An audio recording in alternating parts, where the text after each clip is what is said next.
Um, Okay, we'll see how this goes. We'll make sure it's all okay. Yeah. I can see OBS on that side. So, hello everyone. Welcome to a very organised TED Talks. I will pass over to Aries. Oh, okay. Hi everyone. Cool. I didn't streamed before I was quite ready. Okay, sure. Hello and welcome to the TableTED Talks. Today we have 5 fantastic speakers, each giving a 12-minute presentation on a subject completely of their choice that they have particular expertise in. To explain how the format of this works, hello, I'm Aries, I'm your chair. I will be introducing each speaker in turn. They will then give their talks, and then after their talks, they will have a couple of minutes to answer questions.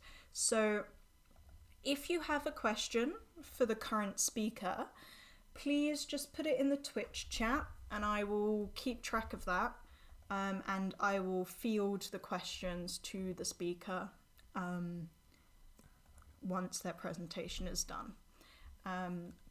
So I think without further ado, our first speaker today is going to be Jamie.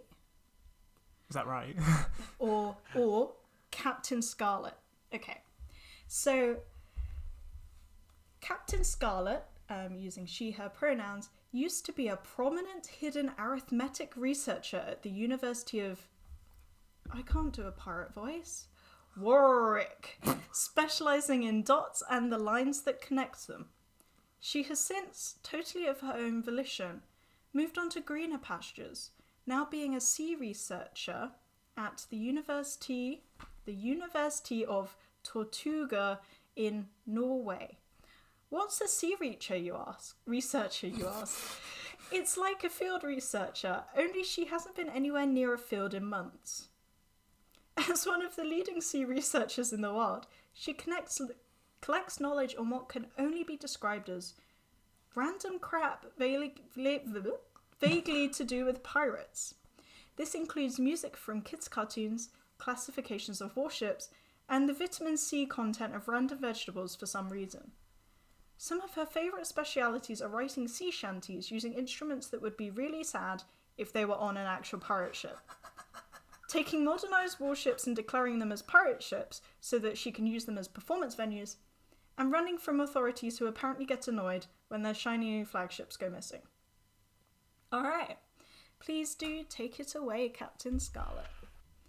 If you get your slides up.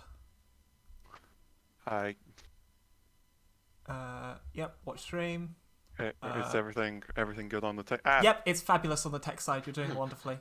I messed it up. I pressed buttons. Just present on the right, far right. Top right. You present. That also nailed works. it. Okay. How my hat? Everything's going wrong. Do you want us to be muted? So yeah, okay. Everyone who's not doing the talk, please mute yourselves so we don't have any Get a timer up, I assume. instructions. I will get a timer up. All right. 12-minute timer. Muting now. Go. Okay. Avast ye, landlubbers, it is I, the notorious Captain Scarlet of the SS Transrite. My talk is going to be a literary analysis of the Wooden Leg franchise. We don't need the hat, it's fine. This is, of course, a talk from a authentic pirate captain, that being me. Now, some of you might be wondering, what is the Wooden Leg franchise? Now, the Wooden Leg franchise is two songs produced by this lovely band, Alestorm. Now, you might be like, oh, they don't seem like pirates. They just seem like some guys in some hats. Look, that guy has a hat that says, oh, wow, on it. How could they possibly be pirates? Well, let me tell you that the best pirates don't look like pirates. I mean, look at me. Aside from my extremely well-made pirate hat, you would have no idea I'm a pirate. That's because the best pirates are stealth pirates. Now we move on to now that we've gotten a good amount of context for what this is, and let's talk about the music. These are songs. They've got instrumentals, right? So what can I say about the instrumentals? Well, I can't play music here, otherwise I get copyright strike. But I assure you that the instrumentals are really good. Anyway, let's move on to the lyrics, because this is a literary analysis. Literary meaning words. Let's look at the lyrics. So we start off. I've got a leg. It's made out of wood. I bought it in a tavern from a gnarly old dude. Now, you might think that this is a pretty crap rhyme, but we're not thinking in English. We are thinking in terms of a pirate dialect, a good old West Country accent, if you will. So Wood and Dude sets the scene and gives a little bit of flavor. And we also notice that we're starting in medias res. Like, we already have one wooden limb on the wooden limb counter. So we've gotten right into the action. But how did we get this wooden limb? Well, we've got some context to follow. Where I got shot to pieces by a cannonball, it cut me down to size. I used to be quite tall. Now, out of context, we don't know how they feel about this. Like, I mean, I know that I, for one, would like to be a little bit shorter. But I think that generally, with the tragic arc that the song goes through, we can assume that this is a person who likes being tall, and thus might be quite sad that this has happened. And we and so we move on to a couple of drinks to dull the pain. I stood up on my leg and began to fight again. Now, if you've ever drank an alcohol at any time, you would know that alcohol is a crap painkiller. Like, I mean, you could have done some paracetamol, you could have done some like ibuprofen or something, but no, you managed to go through ethanol. This, as we'll see, is a poor decision, especially since they are now standing up on their leg and they are going to try and fight again. Fighting while drunk is a bad idea, and we'll see this as we move on through the song. As we see, all of a sudden, can you believe a cannonball hit me in the other knee? Now, this might be a shock to some people, but we, as literary analysis, we know that poor decisions lead to unfortunate circumstances. It's a kind of foreshadowing, a dramatic irony, if you will. The pirate involved didn't know that things were going to go this badly, but we did, and we have seen. So yes, the answer is yes, we can believe it. And we can also see that as the song has progressed, we have moved to two wooden limbs. But who shot this cannonball? Who's our mystery assailant? Who's this other character that we have? Well, we get the answer pretty much immediately. Ah, you Spanish bastards. Now, how our pirate knows that his assailant was born out of wedlock, we have absolutely no clue. We can only assume that it's because that pirate has some kind of psychic powers, some kind of connection that knows that means they know the birth status on someone on another ship. And as for Spanish, well, this is a detail that we'll come back to later because it ties into a little theory that I have that will make sense as we go on. So this is the first verse. The wooden limb counter has already gone to 2. Things are looking down for our pirate. How does the story continue? Well, we'll get to that. But before that, we have a chorus. And what a chorus it is. Wooden leg, wooden leg, wooden leg. I've got a wooden leg, wooden leg. Wooden leg, wooden leg, wooden leg. I've got a wooden leg, wooden leg. Wooden leg, wooden leg, wooden leg. I've got a wooden leg, wooden leg. Wooden leg, wooden leg, wooden leg. I've got a wooden leg, wooden leg. And I think this chorus speaks for itself. So we're going to move on. So we've gone through the first act. We've seen how the pirate has become a double entity. Now we get into the second act. Both of my legs are made of wood. The future's looking grim. It doesn't seem good. Now we see that our protagonist's psychic powers have evolved. Not only can they determine the birth status of another pirate from across pirate ships, but we also know that they can see into the future. And this is another example of foreshadowing. Because as we can see, it does not go up from here. So I drink all day and I drink all night. I get really drunk and get into a fight. All day and all night is a long time to be drinking. This person is either drinking the weakest of weak beers, like, I don't know, Foster's or something, or they are going to be blind drunk, right? And we can see that poor decisions are going to be made. You get really drunk and get into a fight. Now, this is another instance of foreshadowing because we saw before they got drunk, they got into a fight. It didn't end well. So this time they're getting drunk, they're getting into a fight. They clearly haven't learnt their lesson. So we'll see. We'll see what happens to them this time. With a samurai guy with ninja skills, he beats me up till I'm nearly killed. Now, some of you might be wondering, samurai, ninja, but we were talking about pirates, and Spain and England are a long, long way from, from Japan. So what's happening there? Well, what if I told you there is such a thing as a Japanese pirate? Yes, they were called the Wako.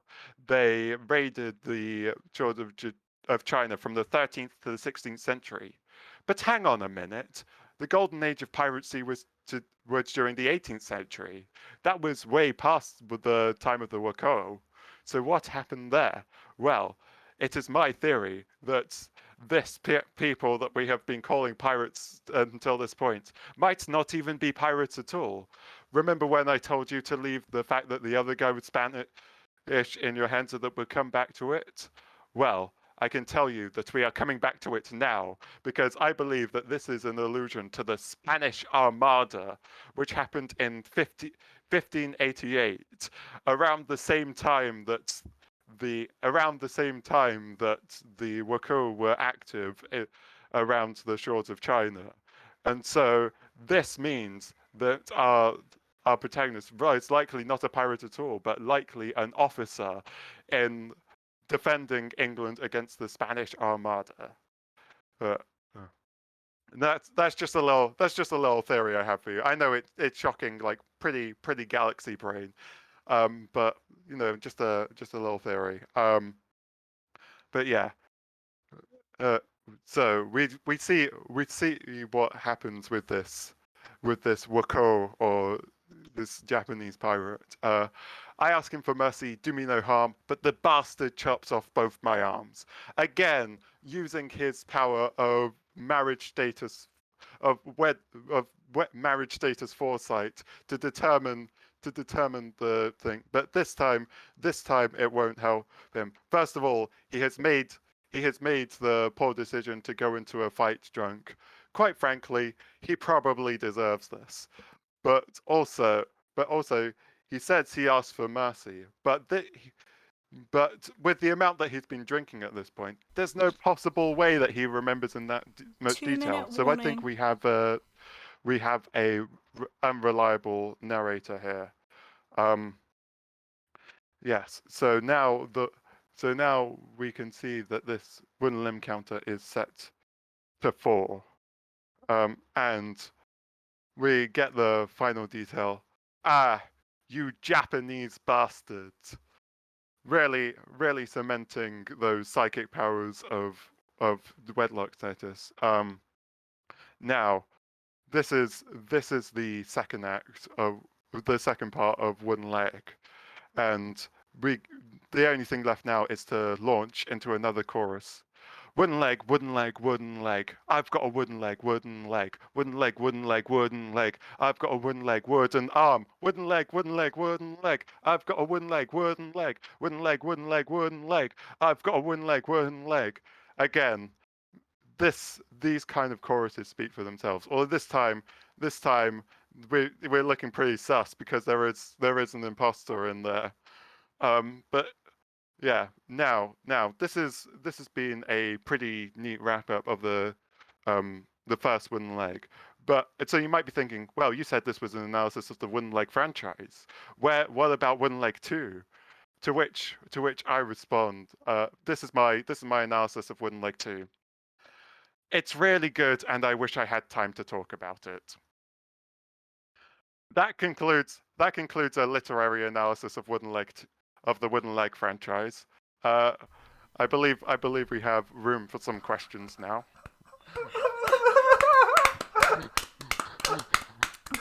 Big round of applause to Captain Scarlet for that amazing presentation.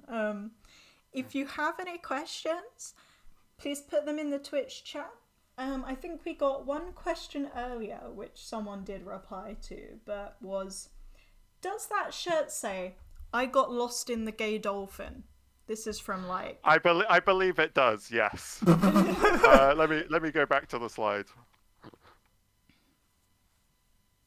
Well, yes, it does say, "I got lost in the gay dolphin." Confirmed. I have a question. Oh yeah, go for it. What do these lyrics say about the prevalence of rhyming dictionaries in the time of pirates?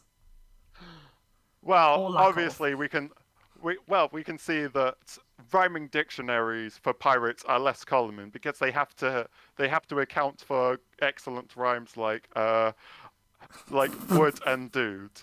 Like, those are rhymes that would not be possible in a normal English rhyming dictionary. So rhyming dictionaries for pirates are generally rarer because they have to include such galaxy brain rhymes. Thank you. That was a good answer.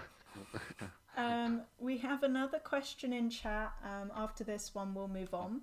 But from Hannah the Eternal, do you have any theories about how our narrator developed these extremely specific psychic powers?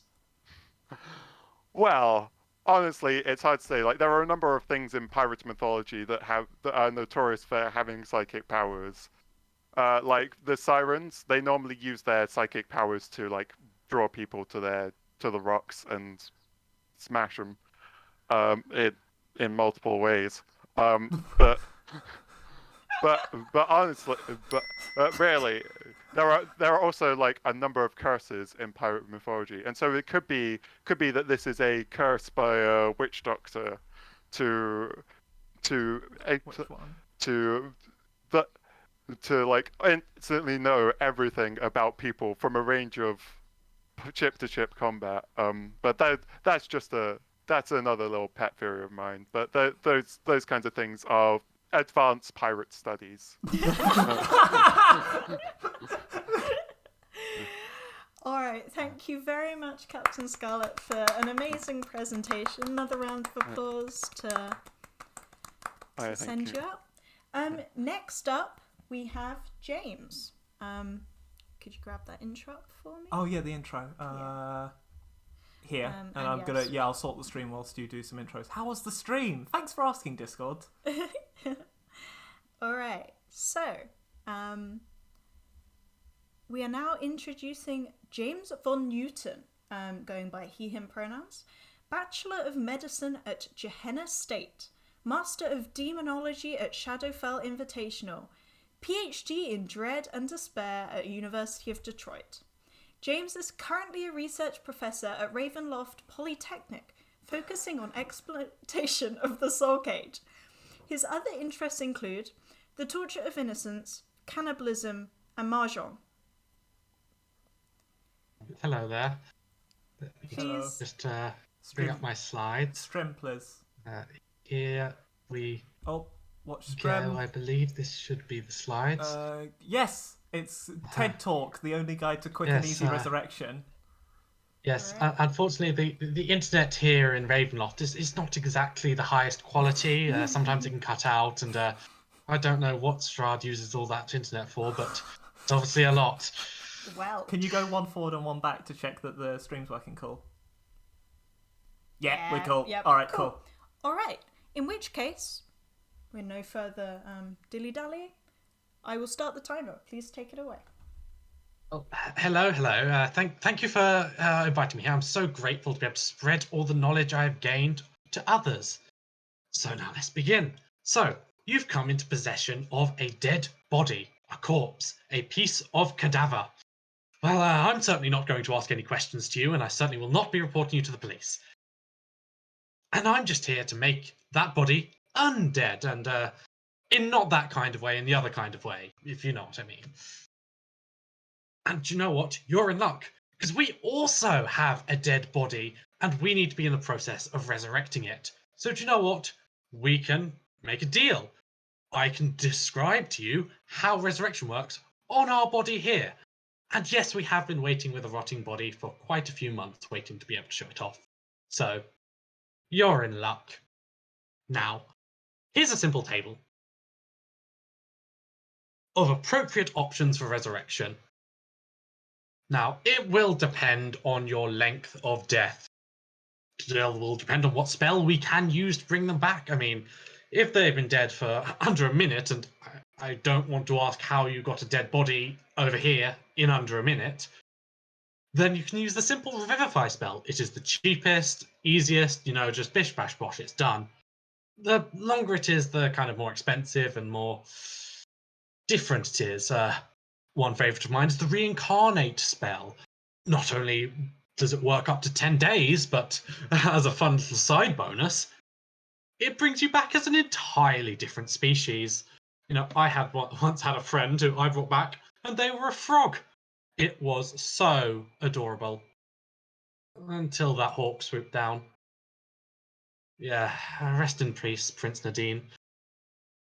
Anyway, anything longer than 10 days, price is going way, way up. I mean, resurrection, up to 100 years, up to 200 years, you've got true resurrection. I mean, that's 25,000 GP. I mean, it's a lot. And if they've been dead for more than 200 years, I mean, you're going to have a wish spell to bring them back. And I mean, who knows what that is? And though I do realize one thing about this. I mean, here in Shadowfell and wherever I've been, Ravenloft, we all use GP as our currency, but I mean, you probably don't know what a GP is. You're probably looking in your wallets and seeing, oh, I've only got pound sterling and Dogecoin.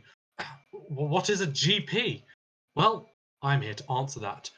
How much is 1 GP? Well, we're going to need to work this out. GP stands for gold piece, so it is made of gold. So it's going to be very simple to find out, how much it's worth.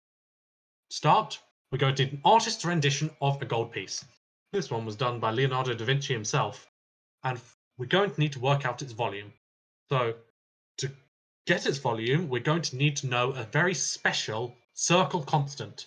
Now, that circle constant is called pi, and I've been speaking with some friends over the engineering department, and they have told me with confidence that this pi is approximately 5. So we will put that in an equation down below. Next up, we're going to need the radius of the coin. It goes from the center to the edge of the coin, as shown here. I have measured this, and it is 0.011 meters. We use meters here because meters is the standard unit of length. We're scientific here. One final thing you need to know, thickness. How thick is this coin? As you can see here, it is 0.004 meters, and we have everything we need to get it into the correct form so that we can get our volume, that volume being 2.4 times 10 to the minus 6 meters cubed. Now, that notation there, that's scientific notation, and it's a very small amount because 1 meter cubed is huge, and this is only a small coin. But now we have the volume of a GP. And what we'll need to do is work out its cost. For that, we can use the density of gold and the average price of gold to work it out. We simply times our 3 values together, and we get around £2,000. So the exchange rate we are going to work with is 1 GP to £2,000. See, GP is a very strong currency compared to the pound.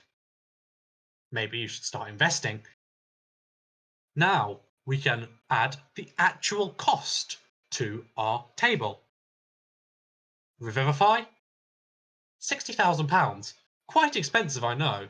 And you've also got to think, if someone's died within the last minute, you're not going to be carrying £60,000 worth of diamonds with you, unless you're a very specific type of person. But, well, that just means you're out of luck, and you're going to need to go one step upwards. Here we have, for the Raise Dead spell, £1 million worth of diamond. Well, not diamonds, one diamond worth £1 million. So this is much more easier to get your hands on. If you have £1 million, you're likely to be able to spend it on a diamond within that 10-day stretch. Now, for reincarnation is going to be a bit more expensive, on par with resurrection, that being £2 million. And, well, for resurrection, it is quite tough to get a single diamond worth £2 million. I mean, it's not like you can just steal the Hope Diamond and get away with it. Those things are expensive. So sometimes it might be simpler to go up to true resurrection. Sure, it's a lot more expensive, but you can buy them as individual smaller diamonds, meaning it's much easier to get your hands on them, and thus much easier to bring your friends back to life. Now, the wish. What's the actual cost of that? I mean, we don't know what it is in our terms, but I mean, what is it? Well, we don't talk about that. Anyways, where does our body fit into this? Well, as you can see here, around October 2020, we discovered that there was a conspiracy out by the government to kill our body. It was horrible because we also knew there was nothing we could do. If the government wanted them dead, we could not protect them. And unfortunately, we didn't. It was such a sad day when they were lost, but we kept the body safe. We kept it cold. We tried to ease the rotting as much as possible. So now we have a rough time frame. We know the death was roughly in the kind of late 2020, given that it's now mid-2021. That tells us it's much well over the 10-day limit for the Raise Dead spell. Instead, we are going to have to settle on a resurrection. It's a bit pricey, but I mean, we'll get through this. Now, how does this actually work, though? Well, it's quite simple. You get your diamond, which this diamond here, we received through totally legal means. Definitely. And what you've got to do is insert that diamond into a body.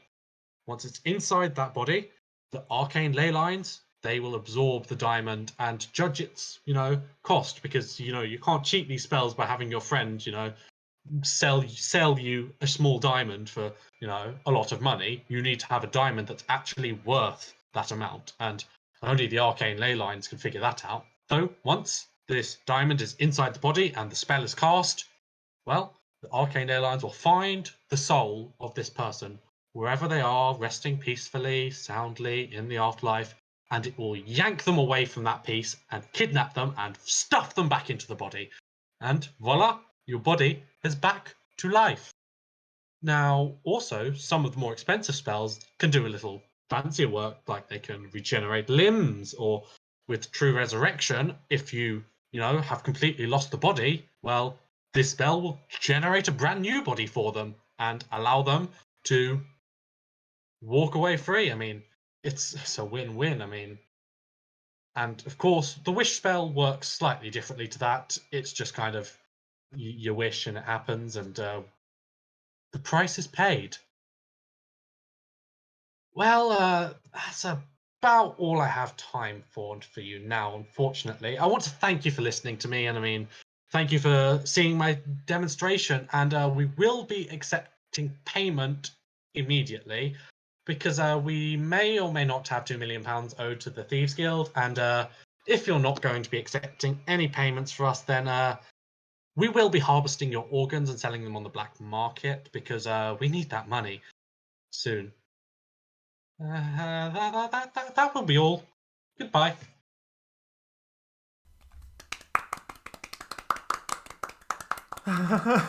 Amazing. Thank you so much for that wonderful and very informative presentation. We have some time for some questions, so if anyone wants to ask. Oh, here we go. Another question from Hannah the Eternal. Question! Exclamation mark. Do you have any plans to avenge LARP? I have come up with a few ideas. I've heard that the government, I mean, down where LARP was killed, the government uses mostly soldiers for its menial tasks, and soldiers wear armor, and armor can be heated. So, yes, let's just say we will be getting some revenge. Okay, thank you for, answering that question. Another question from Orchid. What's Ravenloft's stance on the use of millimeters?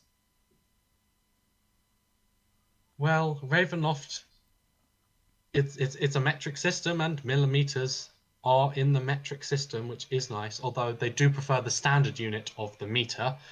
However, it is far better than, the inch, the mile, the yard, the furlong, the parsec. I mean, all those other distances of measurement. Yeah, very fair. Agreed. Totally agreed. Okay. In which case, I don't think there's any more questions coming in. So we will move on to the next presenter. Another round of applause. For that presentation from James von Newton. So our next speaker is going to be... Is it me? I think it might be you. Your timer's beeping. My timer is beeping at me. Hang on. I'm going to quickly try and get some slides up because I've just realised that it might not work. Because what I think is going to happen, I want to share game design via alignment charts. I want better text readability. Yeah, so the issue I've got is it's pausing the stream. Oh. So what I'm going to do is I'm going to quickly PM you this, and then if you can bring it up, that'd be wonderful. It's just a slideshow, you can do that. Yeah, I can do that. Copy. I need to stop streaming for a moment. Here's some slides. Stop streaming. I'm not streaming. Aries. Right. Let me get the call back up to full screen. I can go back to this. Oh god, it's taking. Oh no, there we go. It's been thinking. We're all good. So yeah, if you just present that, and then share your screen. Yeah. Here's Twitch. Thanks. My desk is such a mess.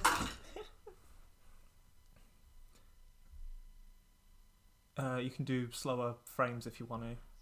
Cool. Let's watch this stream. Amazing. That looks like a stream, right? All right. And I'm just going to check it appears on Twitch. Yeah, it does. If you want to set a timer on my phone, you're welcome to. Intro. Oh, intro. Yes. Here is my intro. There you go. Okay, so next talk is actually a returning speaker. So after last year's hit musical Crime, what's DJ Shack's track? Reverse engineering the audio from a clip of DJ Shack playing a track using a parody Twitter account so that I don't get copyright struck by Twitch. Finbar, they them, is a local master criminal specialising in game design crimes, musical crimes, and programming crimes. Armed with a degree in forgery, they founded the Finbar Crime School for doing crimes. The school had a very productive first year, publishing works such as Every Game is Bad If You're Not a Coward, and Half Stealing Jokes from Jamie for Fun and Profit. But unfortunately the name was somehow too suspicious and the police intervened after an unrelated arson case. Since then, they have taken up hiding as a PhD student at Warwick University, where they cry at computers by day, and cry at computers in a slightly more criminal-like way by night. They deny knowledge of fire. Awesome. So, please, feel free to take it away. Yep. Do you want a timer? Oh no, it's alright. I'll keep an eye on the clock. Okay, sure. In which case, I'll keep that up, and I'll need you to poke the buttons when I do them. In which case, let's start. Hello, I'm Finn Bar, has been said, and this is my research assistant, Finn the Blowhigh. Are you ready for this talk, Blowhigh? Yeah. Are you ready to talk about game design? Oh. Okay, so today we're going to talk about game design via alignment chart memes. However, there are not enough memes for me to talk about the full 12 minutes, so we're going to introduce some other memes as well. Isn't that amazing? Let's go. First of all, I have to thank Hannah. She helped a lot with this talk. We had a long call in which we designed some games, and they were great, and hopefully you will enjoy them too.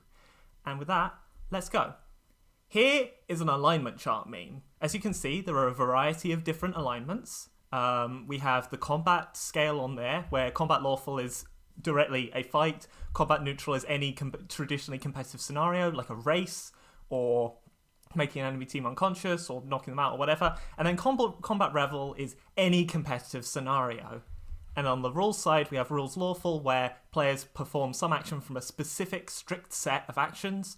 Rules neutral, where players have turns in some order. And rule chaotic, where, there are no rules.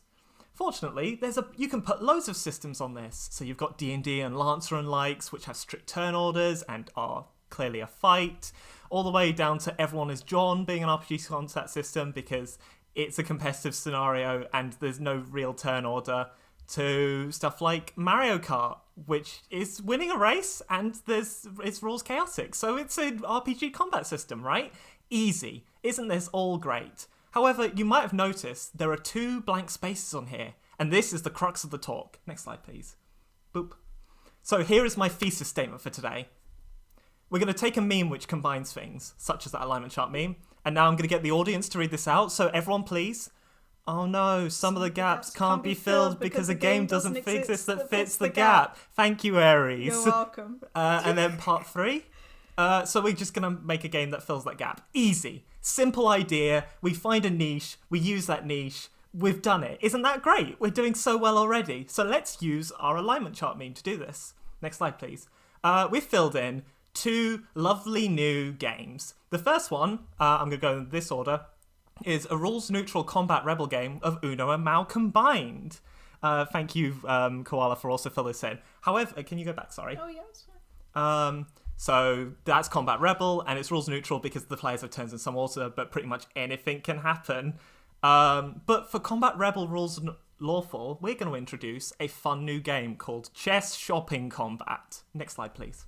Here is Chess Shopping Combat. I hope you enjoy my hand-drawn slides. So each player is a black chess piece. So we've got a knight and a bishop. And the isles of the shop are white pawns, and the staff are other white pieces. The aim is to get the king, which is some cool item that you all want together, but there's only one of. So you're moving on this board, trying to capture the king, and then leave the shop with it. However, if a black piece could capture another, they can knock an item off that person. What a cool and exciting game mechanic. And it's an RPG combat system. It fits in our thing from before. You can have the GM move the white pieces and the players move the black. It's a competitive scenario. It's great. Look at that. Wonderful. Let's move on. The next meme we're going to talk about are Venn diagrams. Here is a common RPG Venn diagram. As you can see, we've got 3 circles, which I think are very important and key elements of RPG design. We have gay, animals, and vehicles. We'll start by filling in the outer circles. Thank you. So our examples here is we have Thirsty Sword Lesbians, which you will have seen earlier today and enjoyed, as a gay RPG. We have D&D as technically an animals RPG, do not at me. And we have Lancer as technically a vehicles RPG. And Hannah blessed this, so therefore it's true. Let's now fill in the intersections. So we've got a few new games here. We've got Crash Pandas, which is a combination of animals and vehicles. You've seen Crash Pandas, it's wonderful. We have Wander Home, which is fairly newly released, which is a combination of gay and animals. They're just lovely animals having a nice time, except for some stuff. But we're not going to comment on that because I haven't read the book yet. And finally, Game Vehicles is, of course, the hit cult video game Heaven Will Be Mine that probably has an RPG somewhere. And then the main intersection is, of course, Monsters on a cruise ship. Please donate for monsters. There's gay and technically animals, and there's a cruise ship, which is technically vehicles. We're at like 850 quid already, so like we can genuinely reach this. Please do. Isn't that great? Next slide, please. Okay, so here's now a different Venn diagram to actually get my point across, because we filled in all the spaces of the old one. Isn't that boring? So, we have pocket, tactical combat, and monsters. And of course, we have monsters on a cruise ship again, I guess. Please donate. We have pocket and monsters combined to be Pokemon, and pocket monsters and tactical combat to combine to be Pokemon Snap. No, I will not be taking any further questions at this time. Lancer is tactical combat on its own. D&D is tactical combat and monsters. And then we have this, which is your homework. I would like you to create a pocket-based RPG. And then most importantly, this new game that we've invented, which goes in the center, called Fluff versus Hand. Next slide, please. So it combines pocket and technical combat by giving you cool moves. You play as Fluff in someone's pocket. You've got to try and stay in the pocket with amazing combat abilities, such as making people sneeze and getting into people's fingernails. That's it. Moving on. Next, we have the McDonald's triangle, which very much joins concepts together. Unfortunately, I couldn't think of a joke here, so if you move to the next slide, we have invented the shite triangle. It's a bit sad, but it's fine. We're all good. Moving on. Boop.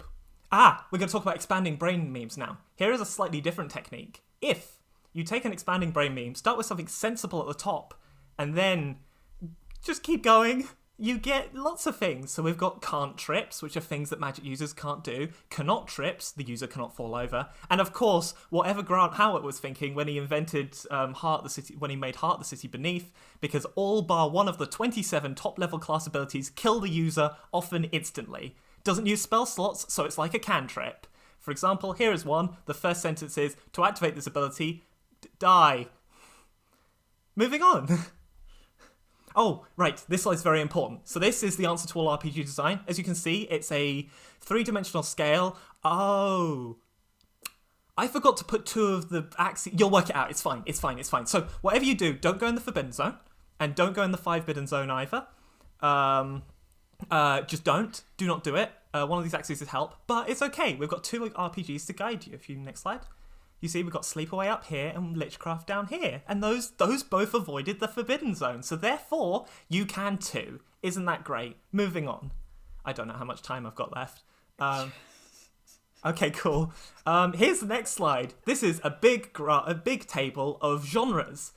I asked our friends in the board game section of the Discord for some genres, and I already put some genres in, but we added some more, so we're going to combine them. So we've got war games, dexterity, push your luck, social deduction, deck builder, grand strategy, and worker placement, which are of course the 7 genders. And we combine them. So there are lots of, the ones in red are games that already basically exist. So for example, dexterity and war game, can you next slide please? Is that Jenga war game I made 2 years ago where you flick dice at opponent ships, and if the ship falls over, congrats, they're dead. You've also got stuff like Junk Art here. Not yet, please. Sorry. It's okay. Like Dexterity and Push Your Luck is kind of Junk Art. You've got Deck Builder and Push Your Luck, which is kind of like Quacks and Quedlinburg. We've got a couple of dodgy ideas on there. So like Social Deduction and Dexterity is Jenga with a traitor mechanic. One person is against all of you, but you have to work out who it is, and everyone else has secret objectives, and therefore they might be doing shifty stuff as well. Ooh, it's a mystery. Somebody go design that for me. But we're going to focus on 3 games in particular that I thought were cool. Next slide, please. And one on. So here's Push Your Luck and War Game, an idea I'm genuinely proud of. To do damage, you pull it out of a bag that's assembled. If you pull out this sad token, you explode. Tag yourself in grand strategy. Amazing. You explode, and that's bad. But you can keep pulling damage out. So if you think, oh, I could get a really good shot, you can pull out tokens. There's a 5. There's a 3. I'm doing more damage. Oh, I exploded. Like, it could be a really cool mechanic. Next one, please. This is Dexterity plus Deck Builder. This is mainly Hannah's idea. We're going to draft pieces to build a tower. So like you have junk art pieces or something like that, you collect them together to build a power, and then on your turn, you choose someone else's tower, take a piece off that, and put it on yours, and the last tower standing wins. If you knock over someone else's tower, you have to knock over your own. But there you go, it's a mechanic. We filled a niche. Isn't that great? Next. And finally, for this bit, you can build a deck out of places for workers to go to. So that's worker placement plus deck builder. Amazing. Next, please. What's this slide? Oh, yes. So the final thing we're going to do is we're going to combine all of the ideas we've had so far into its own one-page RPG. Next. So, you are an abstract diagram. You use your properties to fight evil. Whenever something is in doubt, roll the relevant die. Lower is better. The highest number on your die is an automatic fail. And let's quickly go for the classes. Here's the shite triangle. The shite triangle rolls a d4, which means you're going to get loads of low numbers. But its special ability is being shite, so also fails on a 3. Also, it's spiky, so you could, stab someone with it. Next. Here's a Venn diagram. It rolls 3d20, takes the lowest, but fails for each 19 to 20, and also succeeds on doubles and triples, and it can throw itself as a frisbee. Next, please. And one more. Here's the alignment chart. The alignment chart rolls a d6, and its special ability is to make others question their morality, and it also knows some horoscopes, I guess. Next. Galaxy Brain rolls depending on the number of successes so far. So if it's 0 successes, you just roll a d6. But as you go on, you roll weirder and weirder dice, until, of course, for 7+ successes, you commune with the universe, and it will tell you what to do. The universe will trust it. It'll work it out. Next. And finally, the table. You take a table from your favourite RPG and roll on it. Game design. Next, please. What's this slide? I genuinely... Oh, conclusions. Conclusions. Right, conclusions. Next one. We took a meme which combines things. We filled the gaps with our own games. And at least 3 good game designers now want me dead. But, details. And final slide. And here is a slide that was taken out. Thank you for listening. It was thanks to Jamie telling me about Will Smith. It's called The Creative Process. Thank you very much.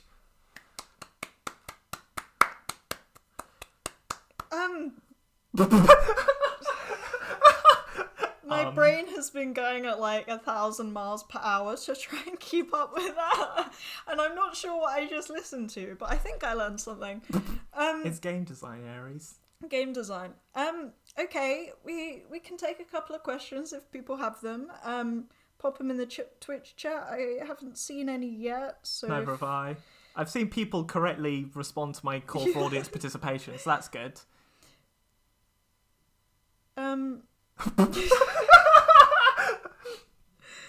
Okay. First question. The most important part of game design is talking shop about other games. So, can you talk shop about every game? About every game? Like, every single game? Most of them. I can talk about most of them. I will not elaborate further. I just can. Okay. Yeah. Second question. Are we alone in the universe? Maybe. I will ask Blowhigh, and Blowhigh will go and think about it. Okay. And last question, I think. Question. Do BTS, the K-pop group, fill the same space as Beyond the Sun as a grand strategy worker placement game? Yes, so hear me out. K-pop bands are fairly large. It depends on the K-pop band, but the point is you have a collection of workers that you need to organise. Furthermore, they go on tours, which means they go around the world. The world is a map. Grand Strategy has maps. Therefore, they are both grand strategies and worker placement games because they both involve maps and they both involve the organisation of workers. Amazing. All right.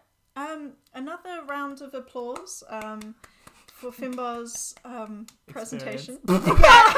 Experience. I think... I will bring up the next slide. If you stop streaming... Yeah.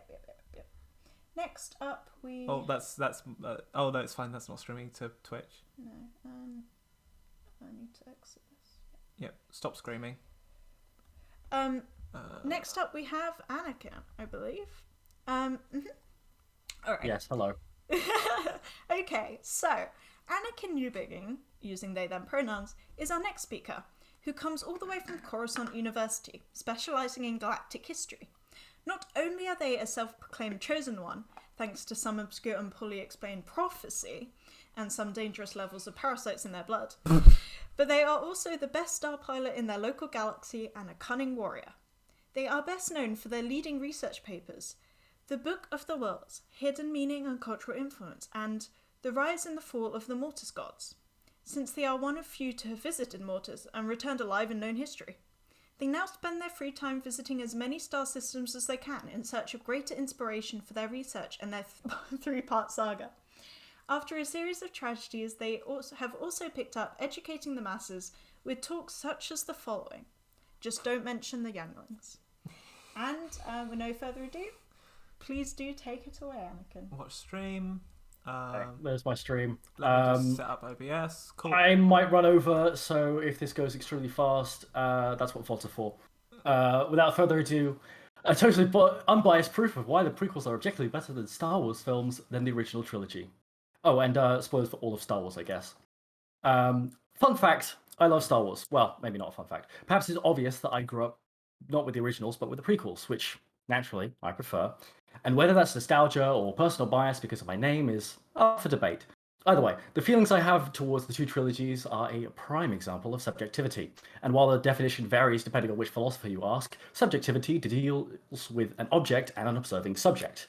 Usually when we talk about art, which in this case is the object, the ideas and facts about that object can be considered true or false from the perspective of the subject. In contrast, objectivity deals only with the intrinsic properties of the object. In the spheres of philosophy, objectivism can quickly spiral into a question of reality, truth, and existence. But we just want to prove that one art piece is objectively better than the other. So we must ask the question of whether art can be objective in a world where there are enough people to account for every unique opinion you can think of. However, the fact that any show can have a score of 0 on review sites like Rotten Tomato surely proves that. Not to mention that even when the content of a story is kept the same, sometimes the medium and execution is enough to affect the quality of story. I mean, how many times have you heard that this is better than this, or this is better than this, and so many more. So before this devolves into whether art's objectivity is in fact subjective, I'm going to assume that art can be objective even if it's altered by the subject's opinions. But how do we determine what is objective, and how can we use these ideas to prove one thing is better than another? Fortunately, any good story has a set of devices that it uses to subverts to convince the audience to suspend their disbelief and get invested in the story that the writer wants to tell. And we can analyze these techniques in the context of the stories to decide which is better, the prequels or the originals. Our ultimate goal for the next 10 minutes. The first technique that I want to talk about is writer intention. This is an important one because often, with objectively bad films, the writer's intention is not met. Though a film like Sharknado is subjectively bad, I'd argue that objectively it doesn't match the writer's intent of making a thrilling action movie, due to it just generally being difficult to suspend disbelief during the action scenes. In a similar capacity, the original trilogy's goals are clearly laid out by George Lucas in an interview where he states, "The reason I'm making Star Wars is that I want to give young people some sort of faraway exotic environment for their imaginations to run around." It's also well known that George Lucas saw the success of Flash Gordon and wanted to create a similar movie in the space opera genre, appealing to kids around the age of 14, plus or minus a few years. In case you haven't noticed, George Lucas's goals of inspiring younger audience to go forth in advanced space technology didn't happen because the last mission to the moon was 5 years prior to Episode 4, and I guess you could argue that the ISS being launched about 21 years later and SpaceX being founded about 24 years later is an indicator that it worked. However, I think it's more likely that this 20-plus year gap is completely unrelated and that the prequels did a better job of this, inspiring Disney to buy Lucasfilm and make their trilogy.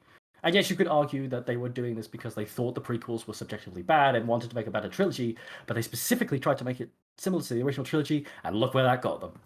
Okay, I know what you're thinking. Anakin doesn't know what they're talking about. Don't worry, I'm getting warmed up. The prequels are tragedies, but how does that make the prequels objectively better? Let me start at the beginning. The first known tragedies are Athenian, where they would later spread to most of Greece and then later around the Roman Empire. They were highly popular, with one ancient theatre able to hold 12,000 people. Obviously not only for tragedies, but still. In fact, they were so popular that the Greek myth of Oedipus is the namesake for the tragedy the complex describes. Aristotle describes tragedies as a story that creates catharsis in the audience through fear and pity. It's this catharsis or purging of emotion that is later picked up by the highly popular Shakespeare. Except Shakespeare turned the literary formula into something much more by introducing one thing: collateral. No longer is the story focused on one character and their family and friends. No, the tragic character can now hurt other unrelated characters. Romeo killing Tybalt is a prime example of this. And clearly, it worked. The new formula, as well as defining the English language, is the reason Shakespeare has stuck around for hundreds of years. The prequels take collateral to the extreme. The collateral, in this case, is the entire Jedi population. But that's not the only thing Lucas did to enhance the tragedy. He also added his own subversion of our expectations. Anakin Skywalker. Anakin Skywalker is a tragic character. The story of the prequels leads us to believe that Anakin has several tragic flaws, which are important to any tragedy, such as impatience, impulsiveness, and, most importantly, his emotions. But if we consider Anakin's emotions as the tragic flaw, then why is he always heralded as his best quality? The Clone Wars TV show goes out of its way to show this. Even Obi-Wan reminisces about how good of a friend he was in Episode 4. It's this supposed subversion of the tragic flaw that makes the prequels objectively good.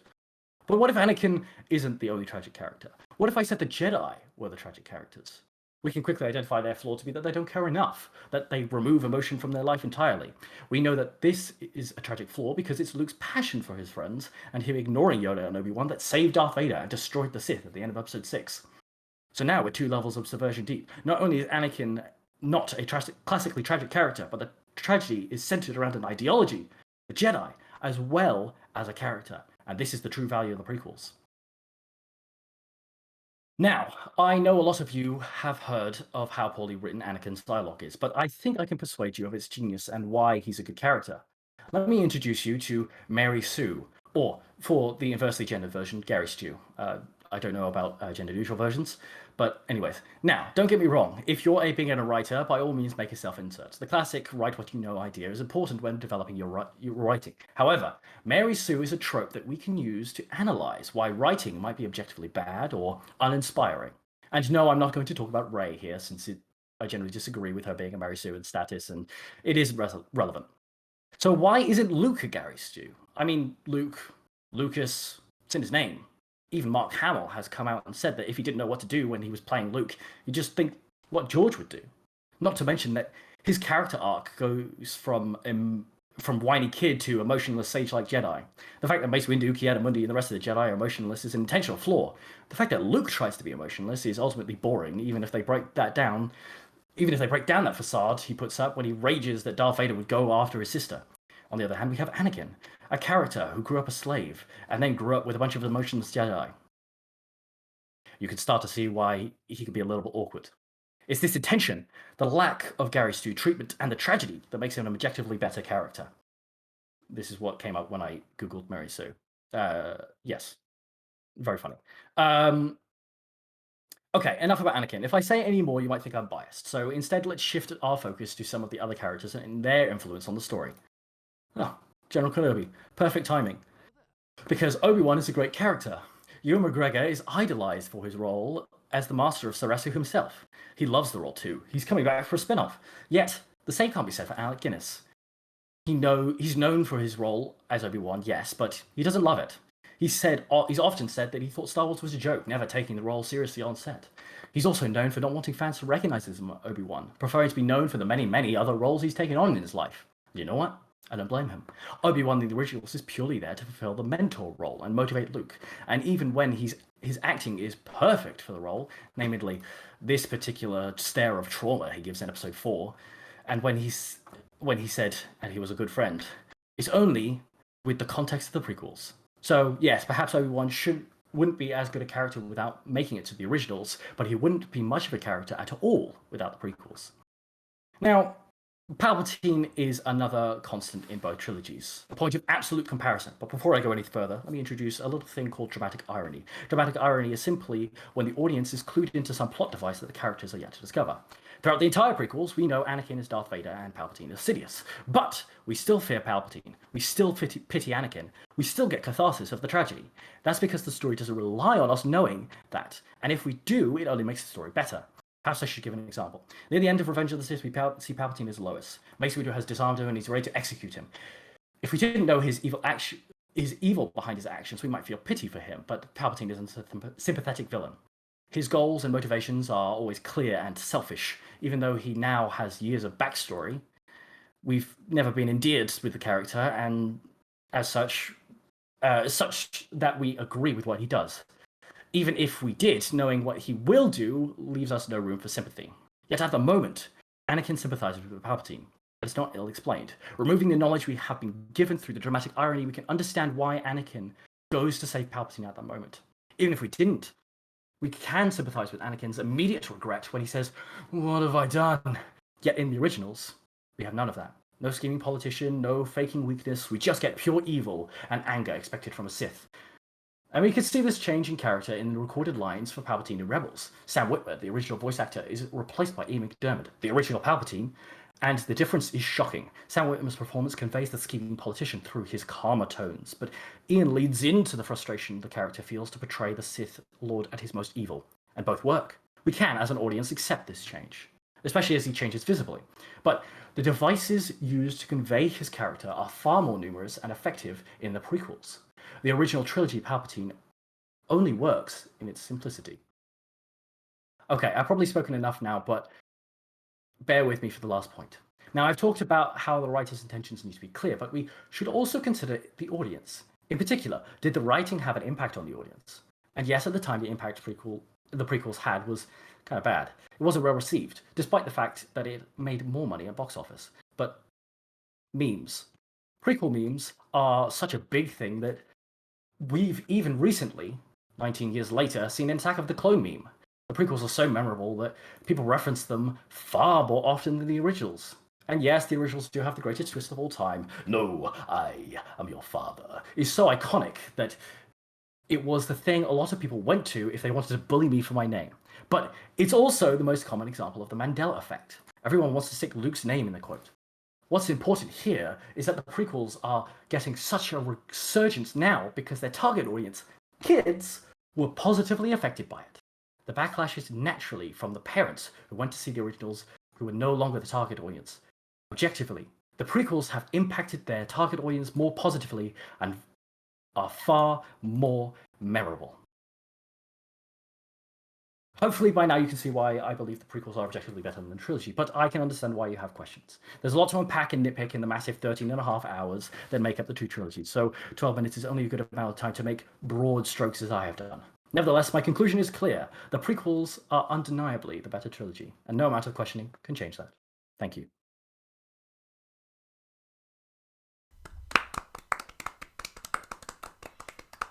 I think I probably went over, right? Amazing, inspiring, I'm and not my timer just went off, so absolutely perfectly timed as well. Yes! You win. GG. Wow.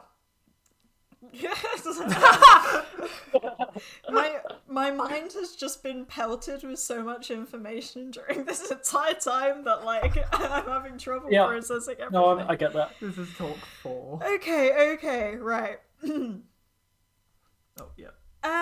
Questions. I have quite a couple of questions. Okay, so first one. Question. Better or worse? Doesn't only a Sith deal in absolutes?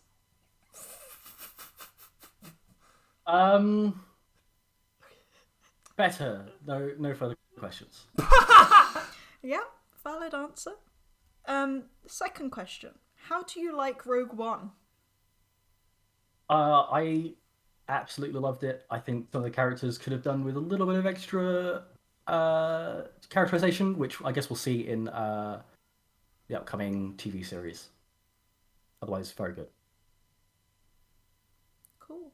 And another question that is also backed by someone else as well. Could you sum up the sequels in one word? If I can hyphenate these two, I would say visually stunning. That's not allowed. Yeah, I wouldn't say that's a hyphenable combination. In which case, Kylo.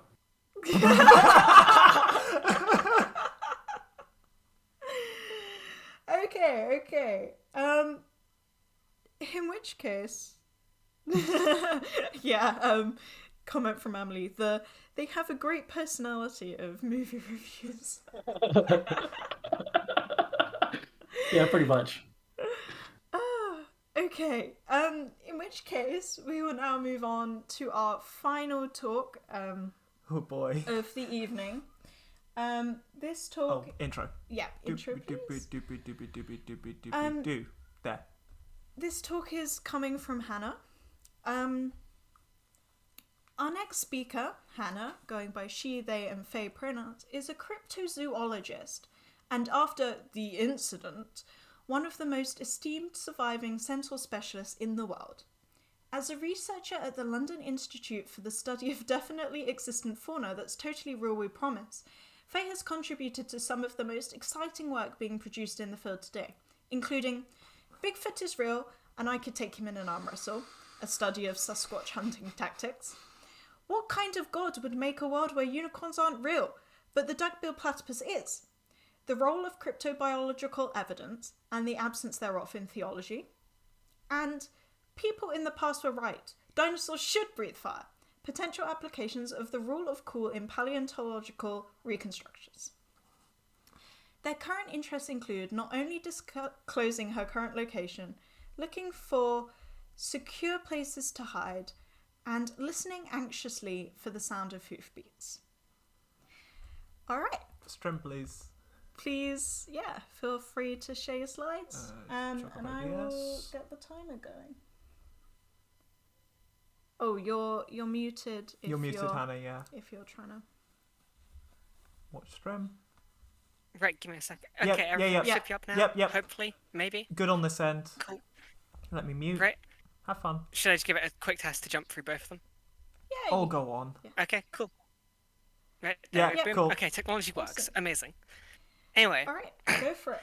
today you will learn everything you were never meant to know about centaurs. Thanks to everyone who was on that one Discord call until 4 a.m., which inspired and led to the knowledge that led into this talk, Sol's multi-level marketing during lobotomy scheme, and Blue for being a willing victim of earlier versions of this talk to make sure it was the right length and stuff. Anyway, the first thing we shall consider about the centaur is the genesis of centaurs. How does a centaur come about? And now, most people might say, Hannah, that's obvious. They come about like most animals. They just sexual reproduction. Easy. This is evidently wrong. Look at this image from an esteemed scholar in the field, Tumblr user the Pegasaurus. As you can see, centaur babies are useless. Look, their little, big, tiny, weak-ass human bodies can't support their heads. They would be an absolute pain to raise. This is not good for the stress levels of centaur parents.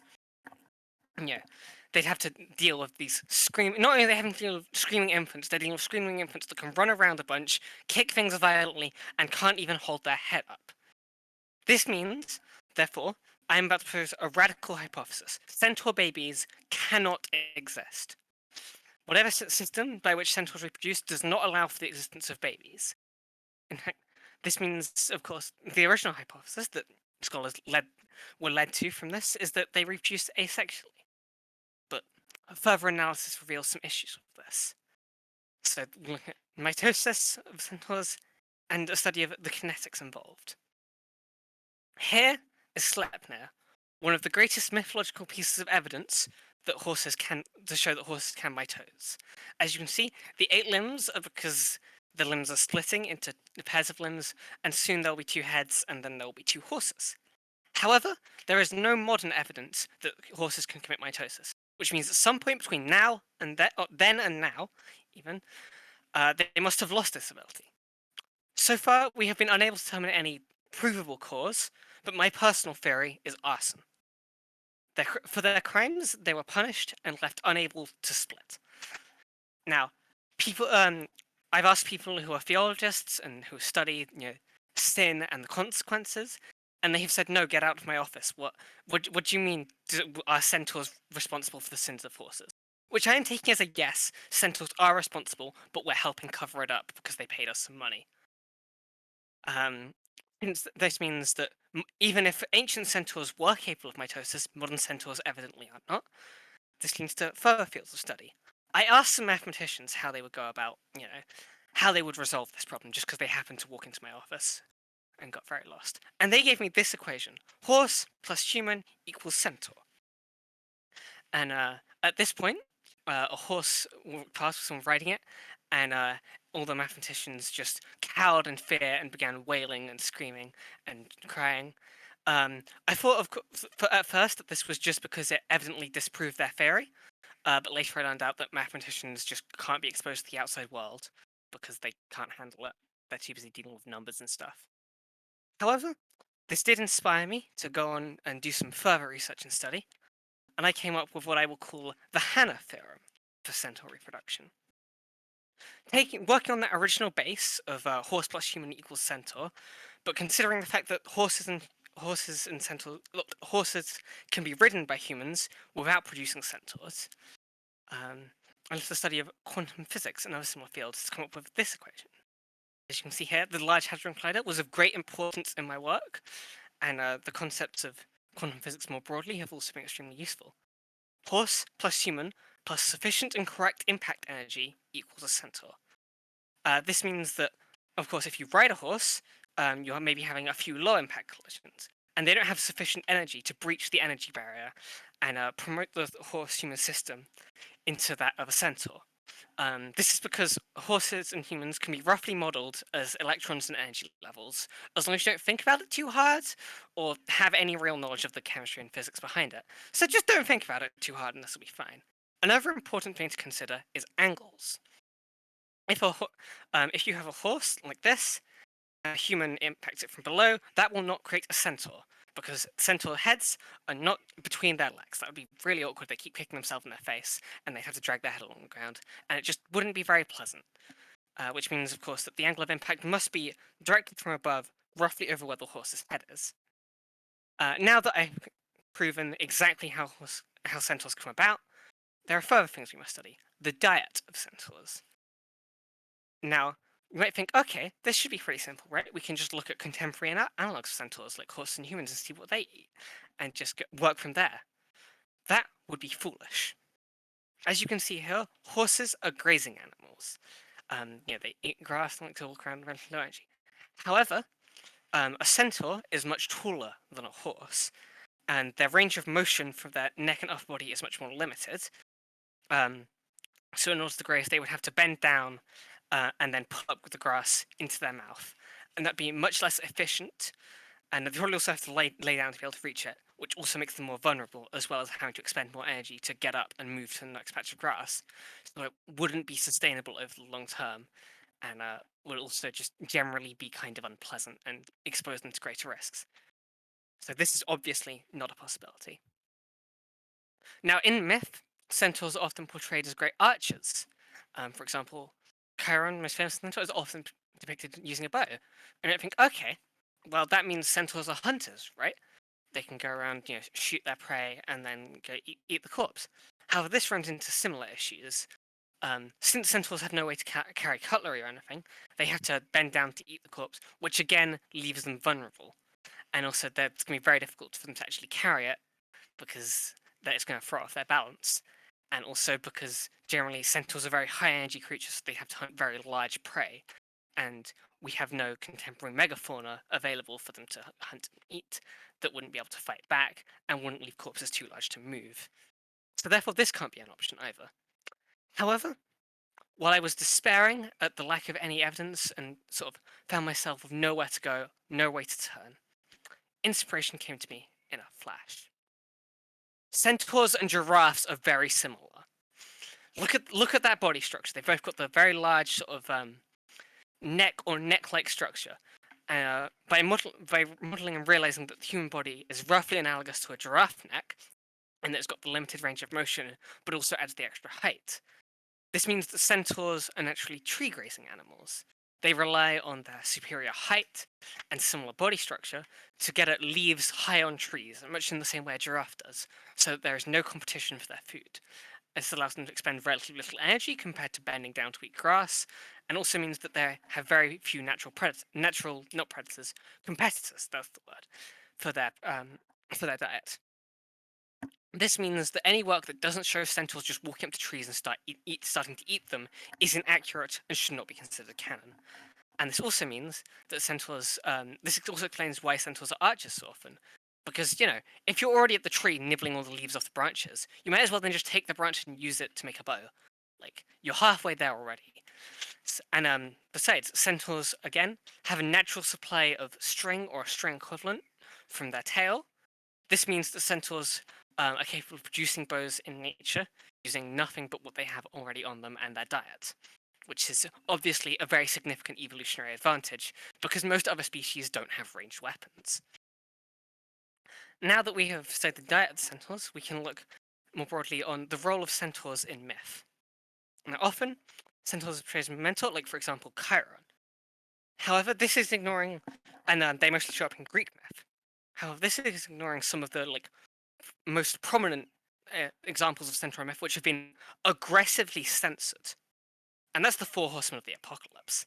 Now, see, this arises from either a mistranslation, whether it was malicious or simply an accident, we shall never know. But my personal theory is that it's centaurs trying to cover up their existence, because it's not the four horse riders of the apocalypse; it's the four horsemen, or men horses, or centaurs of the apocalypse. And what this means is that centaurs, all powerful, should not be trusted and can bring about the end of the world at any time. And that is why they are currently hunting me down for bringing you this information. I am sharing with you this forbidden knowledge because they can't catch all of us. There is no way we will all be able to die. At least one of you will survive this talk, and it will be your duty to pass this information on to the next generation so that we can deal with the centaur threat. Thank you. That's my talk. If anyone has any question or anything, I have no idea how I have time there. Anyway. Yep. You did great for time. You hit 10 minutes, so. Okay, cool. Oh my god. But it's way faster than last time then. Wow. Okay. In conclusion, God. I shouldn't be put on stream. I get stressed. Okay.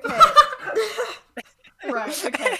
So the first, well, it's a comment, not a question, but I have questions, but they're beyond answers.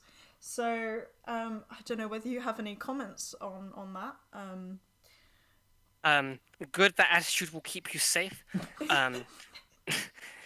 Ignorance is survival in the question of centaurs, which is why I am condemning most of you to death in the hope that this knowledge will be passed on to future generations until we can finally find a way to defeat all centaurs.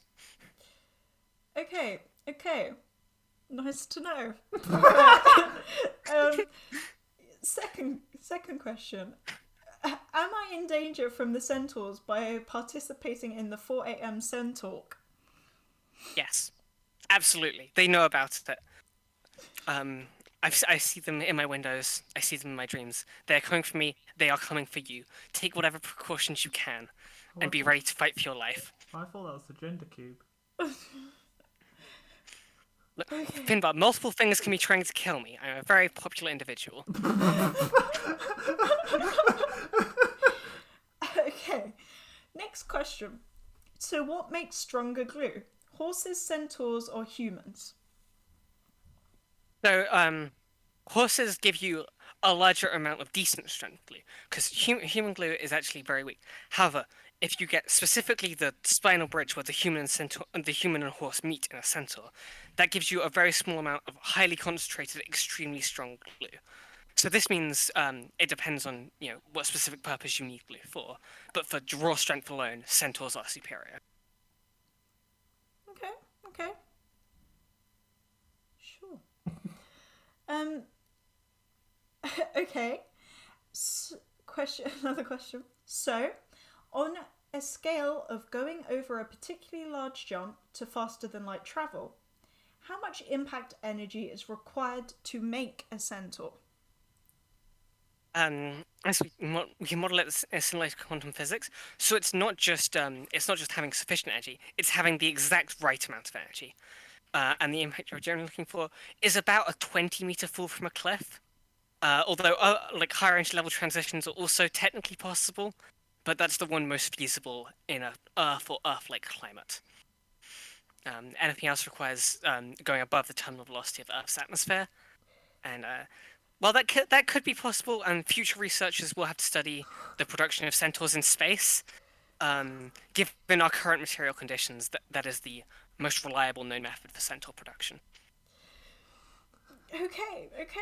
And the final question on this talk: is it too late to escape this conscription? No. Simply by knowing of the talk, you were already condemned. Heck. Okay.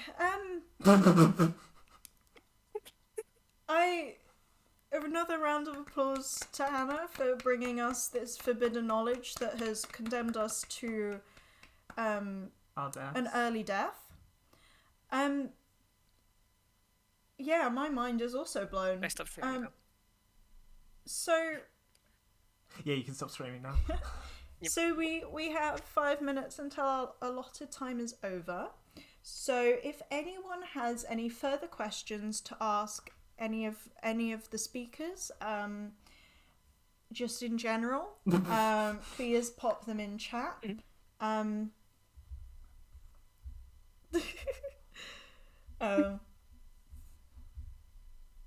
Finbar is typing furiously. Okay. It says, to a speaker of my choice, why? I'm just gonna ask everyone, all speakers, why? And we'll start with Anakin first, as I can see you on my screen first. Star Wars, baby. All right. Finbar. Oh god. I thought of that meme a while ago and wanted to put it to good use. Cool. Hannah. Because I was being slightly selfish and wanting to increase the odds of my own survival by giving the Centaurs more targets. Captain Scarlet. I mean, why does humanity do anything, really? For the sense of adventure, for the glory and the honor of being on a stream that is being viewed by about 30 people. 34, And actually. to deliver the knowledge of the history to the next generation. Okay, and James or Newton? Well, of course, I had the body I needed to reanimate, and I think that went quite well. Yeah, fair point. And I also needed the money for paying for that reanimation. Makes a lot of sense. Yeah. Okay. Next question from Callum. Where am I? I assume in your room, right? I mean, who are you asking here? Yeah, it depends. Yeah. Because you're probably in range of the Centaurs. The next From my question... point of view, you're in a galaxy far, far away. Hey! Next question down. Can Blowhigh save me? Yes, of course. Next question. Oh wait, actually that's a Centaur question, isn't it? Oh, I guess. Can Blowhigh save you from the Centaurs? I mean, Centaurs can't swim that well, owing to the fact they can only get 4 of their 6 limbs in the water. So Blowhigh may be our one defense against the Centaur threat. And a final question. Mario Bros. Kissability rankings. Go. What, like us or just all of them? I mean, there are only 2 Mario Bros, Luigi and Mario. And obviously Luigi Controversial can't Mario. Controversial words. Yeah, that's a controversial I mean, the others statement, right? aren't the bros. They're not brothers. They just happen to be Ding. like rivals. I'm pretty sure like Wario was something like an old school friend of Mario's. I'm pretty sure in the like Nintendo bros. extended universe. They're still bros. As an A-spec pirate, I am not interested in your booty. Hey.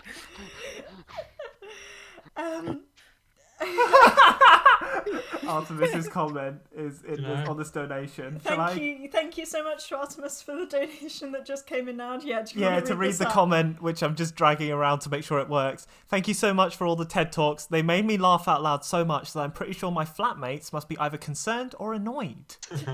And they've asked for a kazoo song. Oh! Yes! Alright, get hype for the next... It'll be a while away. I think I've got like 3 more to go my through, God. but after Okay. that, Okay. we got choice. Get hyped. Yeah, that is That's a a good good. noise. That's a good noise. That's an exciting It is noise, good because I noise. know exactly what's going to happen. Yeah, it's gonna be Germany's entry. Oh, Oh, God!